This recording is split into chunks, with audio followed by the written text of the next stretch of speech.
दोस्तों, अंततः बंगाल में भारतीय जनता पार्टी की सरकार बन ही गई, लेकिन बंगाल चुनाव कई कारणों से चर्चा का विषय रहा। सबसे पहला चर्चा का कारण ये रहा कि अजय पाल शर्मा, एक पुलिस ऑफिसर जिनको बंगाल में ऑब्जर्वर के तौर पर डिप्लॉयड किया जाता है, और वहाँ पर थोड़ी समस्या के बाद वो पहुंचते हैं और सीधे सीधे ये बात कहते हैं कि चुनाव के दौरान अगर कोई भी उपद्रव मचाने का प्रयास करता है तो उनसे उसी की भाषा में निपटा जाएगा। लेकिन ये बात सुनते ही टीएमसी के साथ साथ उत्तर प्रदेश में समाजवादी पार्टी के मुखिया अखिलेश यादव के भी पेट में दर्द जाता है। अब ये बात समझ से परे है कि अगर कोई अधिकारी फेयर एंड स्क्वायर तरीके से चुनाव संपन्न कराने की बात करता है और उपद्रवियों के खिलाफ सख्ती से निपटने की बात करता है, तो उसे समाजवादी पार्टी के मुखिया अखिलेश यादव को क्यों समस्या होती है। और दूसरी इंटरेस्टिंग बात यह है कि बंगाल में चुनाव के दौरान एक टीएमसी नेता के घर 100 जिंदा बम बरामद होते हैं, लेकिन उस बम बरामदगी के ऊपर अखिलेश यादव को कोई समस्या नहीं होती। वो एकदम मौनी बाबा बन जाते हैं। यानी अगर बंगाल में बम बरामद होता है, बंगाल में चुनावी हिंसा होता है, तो उससे संविधान खतरे में नहीं आता। लेकिन अगर कोई पुलिस ऑफिसर फेयर तरीके से चुनाव कराने की बात करता है तो तुरंत संविधान खतरे में आ जाता है। बहरहाल बंगाल का मुक्त होना सिर्फ एक पार्टी की जीत के तौर पर नहीं देखा जा रहा है, बल्कि इस तौर पर देखा जा रहा है कि बंगाल को अगर पिछले 2 कार्यकाल में देखेंगे आप, तो एक तरह से एक अलग देश के रूप में प्रोजेक्ट किया जाता था। क्योंकि आयुष्मान भारत जो पूरे देश में लागू था, जिसके तहत 5 लाख तक का मुफ्त इलाज गरीबों को मिलता था, बंगाल में वो आयुष्मान भारत भी लागू ही नहीं हो पाया। और कारण था कि ममता बनर्जी को योजना पसंद नहीं थी। उसके बाद आपने देखा कि बंगाल में आर्जिकर रेप पीड़िता के मामले में जिस तरह से बंगाल पुलिस ने ढिलाई बरती और जिस तरह से सबूतों को मिटाने का प्रयास किया गया, आखिर में सुप्रीम कोर्ट उसमें इंटरवेंशन करता है और ये कहता है वहाँ पर जिस तरह से स्टेट पुलिस ने दखल दिया और जिस तरह से उन्होंने एक्ट किया वो सेटिस्फैक्ट्री नहीं है। और सुप्रीम कोर्ट ने खुद इस बात को माना कि वहाँ पर एविडेंस मिटाने का काम हुआ। और इस पूरे प्रकरण ने बंगाल में एक अलग ही तूल पकड़ा। लोगों का गुस्सा जमकर सड़कों पर फूटा और इसी मौके की नजाकत को देखते हुए भारतीय जनता पार्टी ने रेप पीड़िता की मां को विधानसभा में उतार दिया, जो कि न सिर्फ एक सीट को प्रभावित करता है बल्कि बंगाल में एक पॉलिटिकल नैरेटिव भी सेट करता है। यानी बंगाल की जनता ने उस पर्टिकुलर रेप पीड़िता और उसके परिवार के सहानुभूति के रूप में भारतीय जनता पार्टी को वोट दिया। ये कुछ एक फैक्टर है, ये छोटे छोटे फैक्टर जिसके ऊपर हम बात कर रहे हैं, लेकिन जो बड़ा फैक्टर है वो ये है कि बंगाल को एक अलग ही देश के रूप में प्रोजेक्ट किया जा रहा था। जैसे कि आयुष्मान कार्ड का लागू न होना, किसी करप्ट ऑफिसर के घर अगर ईडी पहुंचती है या सीबीआई पहुंचती है तो ईडी को ही गिरफ्तार के लिए आता था। आर्मी अगर वहाँ सड़क से गुजर रही है तो आर्मी की गाड़ियों को रोका जाता था और आर्मी के ऊपर भी मुकदमे दायर किए जाते थे। इस तरह की समस्याएं बंगाल में थी। ममता बनर्जी सीना ठोक के कहती थी कि वो बंगाल में कभी भी एनआरसी और सीए को लागू नहीं होने देंगी। यानी बंगाल में जो अवैध घुसपैठिए हैं उनकी पहचान नहीं होने देंगी, उनको देश से बाहर नहीं निकालेंगे। और इसका सीधा सा कारण था कि उनको पता था कि अगर घुसपैठिए यहाँ पर रुकते हैं तो वो ममता बनर्जी के लॉयल वोटर्स होंगे। लेकिन चाहे वो एसआईआर के माध्यम से अवैध वोटों की छटनी हो, चाहे वो पुलिस डिप्लॉयमेंट के माध्यम से चुनाव को शांतिपूर्ण तरीके से संपन्न कराना हो, ये सारी चीज़ें इस बार लोगों के दिमाग से भय को निकाल देती है और शायद वो भयमुक्त होकर वोट कर पाते हैं। क्योंकि बंगाल में ये भी सबसे बड़ा कारण था कि अगर आम आदमी भारतीय जनता पार्टी को वोट करती है और फिर टीएमसी अगर आती है तो फिर उनको अपने जान और माल की हानि थी। लेकिन भारतीय जनता पार्टी ने इस तरह से प्लानिंग रची कि वो आम आदमी के मन में इस डर को निकाल पाए। और यही कारण है कि आपने देखा होगा तो जो वोट परसेंटेज बिहार में है वो 90+ तक चला गया। इतनी भयंकर धूप और गर्मी में 90% के ऊपर वोटिंग परसेंटेज जाना, ये अपने आप में इस बात की तरफ इशारा था कि बंगाल में कुछ तो ऐतिहासिक होने वाला है।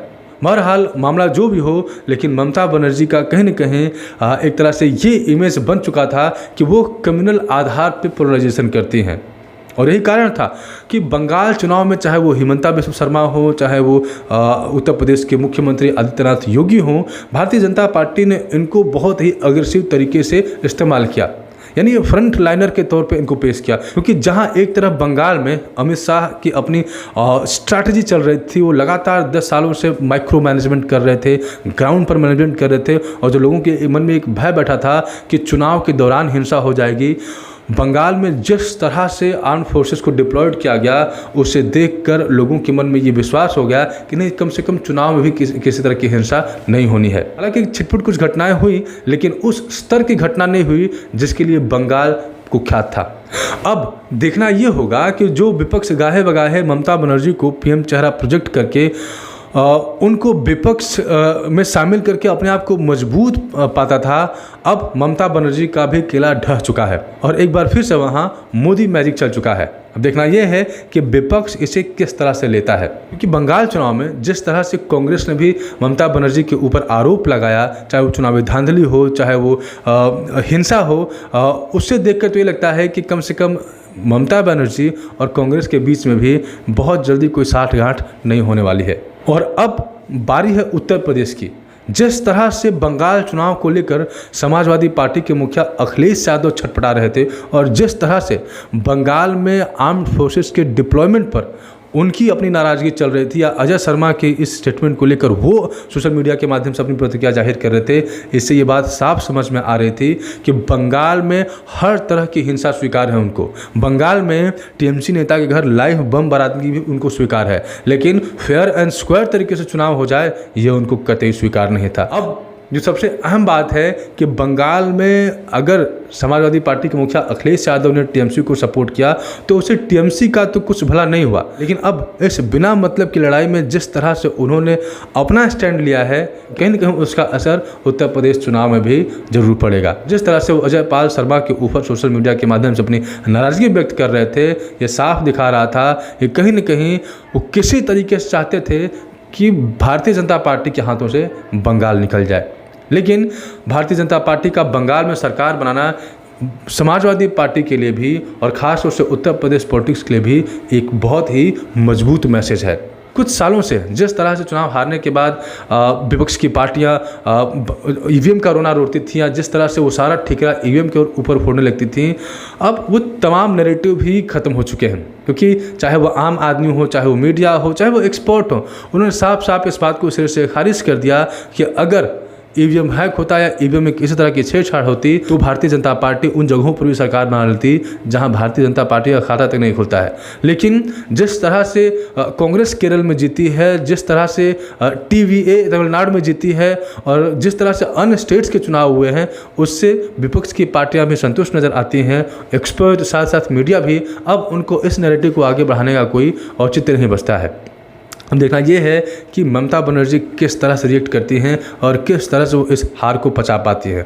हालांकि अभी मीडिया के माध्यम से जो बातें निकल कर आ रही हैं वो बार बार इस चीज़ को उठा रही हैं कि ईवीएम को लूटा जा रहा है। हालांकि भारी पुलिस बल डिप्लॉयड है, सेंट्रल फोर्सेस डिप्लॉयड है और पूरी तरह से कैमरे से जो स्ट्रॉन्ग रूम होता है वो लैस है, कहीं से भी किसी तरह की चूक की कोई संभावना नहीं है। लेकिन वो आरोप लगा रही हैं कि स्ट्रॉन्ग रूम में यहाँ जहाँ पे काउंटिंग चल रही है वहाँ पे ईवीएम्स की लूट हो रही है, यानी एक तरह से फिर से वहाँ पर भड़काने की बात चल रही है। लेकिन मामला हाथ से निकल चुका है। अब हर एक पार्टी इस चुनाव से अपने लिए एक मैसेज जरूर तैयार करेगी और साथ ही साथ एक और बात को भारतीय जनता पार्टी की तरफ से उछाला जा रहा है कि राहुल गांधी का इस हार को लेकर 95वां हार हो चुका है। अब देखना यह है कि कांग्रेस क्या अब भी उनको अपना चेहरा मानती है और उनको प्राइम मिनिस्टर कैंडिडेट मानती है, या फिर वो स्वीकार कर लेती है कि राहुल गांधी के बस का नेतृत्व करना या पीएम का चेहरा बनना नहीं है।